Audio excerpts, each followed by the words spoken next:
السلام علیکم دوستو، آج کی کہانی کا نام ہے علامہ اقبال اور بچے۔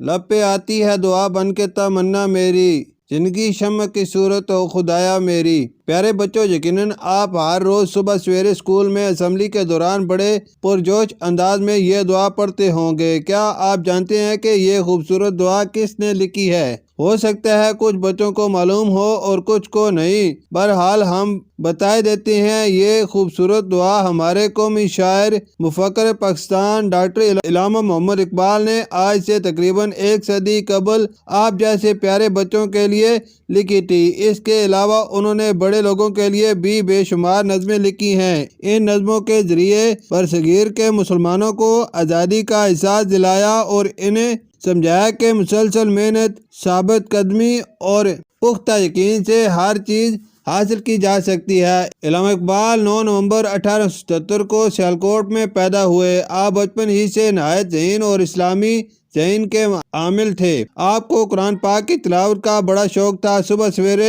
بلا ناگہ قرآن پاک کی تلاوت کرتے تھے۔